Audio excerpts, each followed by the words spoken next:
No, your decorations are way too scary. I order you to remove them now.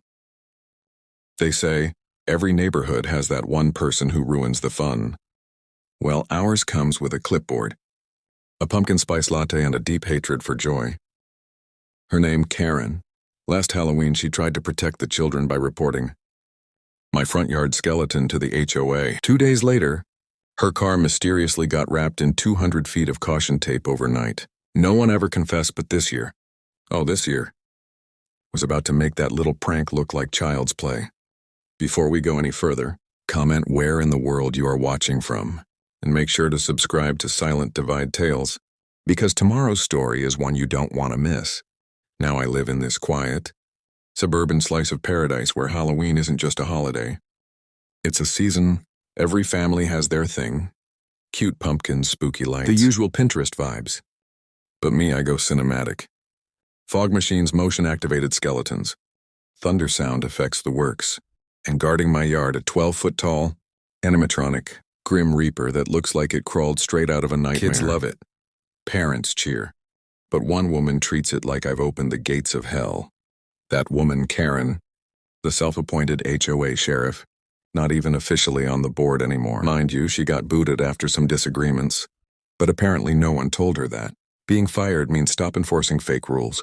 So one October afternoon, I'm setting up a fog machine when I hear that shrill, "Excuse me," behind me.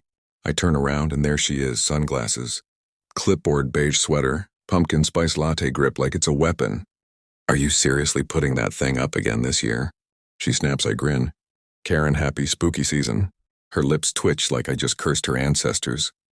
No, it's terrifying. Little Olivia down the street couldn't sleep for days after seeing that skeleton last year.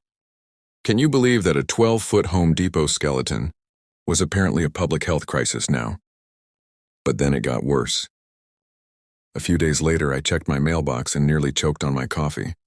There it was, an official-looking envelope with the HOA logo stamped across the top. Notice of violation. Guess who signed it, Karen? Here's the kicker. It wasn't even real. The woman made her own letterhead, printed fake fines, and even CC'd the city. Like, since when does City Hall care about my fog machine? Instead of getting mad, I got inspired. If Karen wanted drama, I'd give her a full horror show. That weekend, I called a few buddies from work. Guys who do construction and landscaping. And we went all out. We built a full haunted yard. Fog rolling from tombstones. Synchronized sound effects, and my garage turned into a crypt. And at the very end, a projected hologram of a ghostly Karen screaming, "You're in violation," in distorted echo. It was glorious. The neighborhood went nuts. Kids were obsessed. Parents were cracking up. Even Gary, the actual HOA president, came by and said, "Hey, this is amazing. You're bringing the community together." Except, of course, for her on Halloween night. While trick-or-treaters filled the street, Karen stomped over like she was leading a protest. Cardigan flapping, phone recording. Voice shrill enough to wake the dead. "This is outrageous. You've turned your home into a house of horror. There are children crying." There weren't. The kids were laughing at the zombie that jumped from the trash can. But when she went live on Facebook, that's when the real horror show began. 5 minutes later, her rant hit the internet. Halloween terror in the suburbs. But instead of sympathy, she got roasted. Open quote, "Karen needs a Snickers." It's Halloween, not a funeral. Somebody get her broomstick. Her meltdown made my haunted setup go viral.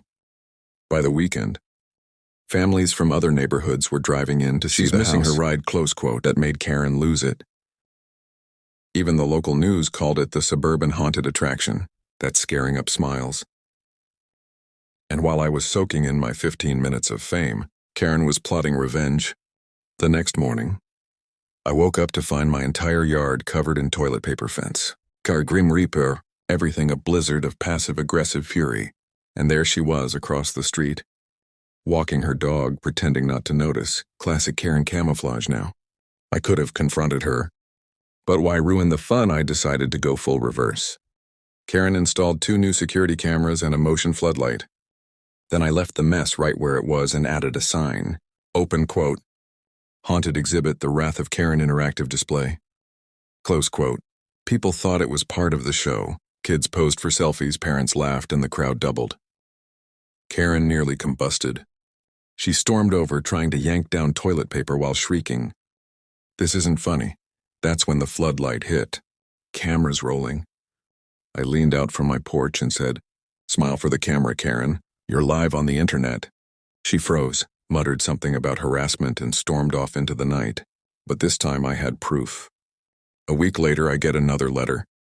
This one real, the actual HOA. Turns out she'd been faking official complaints for months, harassing half the neighborhood using their name. My footage was the final nail in her pumpkin-spiced coffin. The HOA called an emergency meeting, and believe me, I showed up early, popcorn ready. Karen strutted in red-faced and shaking, clutching her binder like it was a Bible. But Gary, the HOA president, didn't waste time, Karen. He said, "Please take a seat. We have quite a list." Then he started reading her greatest hits. Fake fines, forged letters, bogus violations, even her toilet paper stunt. The whole room was howling. Finally, Gary looked up and said, "Effective immediately, Karen is banned from filing HOA complaints for 6 months." She gasped, "This is harassment." Gary smirked. "Karen, this isn't a horror story.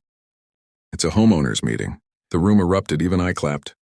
By Thanksgiving, the HOA asked me to help organize next year's official Halloween event. The same display Karen tried to destroy was now sponsored by the HOA, and now every October I host the Oak Ridge Haunted Yard Experience, raising money for animal shelters. Hundreds visit the neighborhood, loves it. And yes, Karen still lives here. She doesn't talk to me anymore. But every time she walks her dog past my house, she speeds up just a little. Because right next to my mailbox, it's a sign that reads open, quote, "Welcome to the neighborhood's scariest house. Joe approved," close quote. And that, my friends, is what you call poetic justice. Before you go, drop a comment if you've ever had a Karen in your neighborhood. And don't forget to subscribe to Silent Divide. Tales where karma always comes knocking.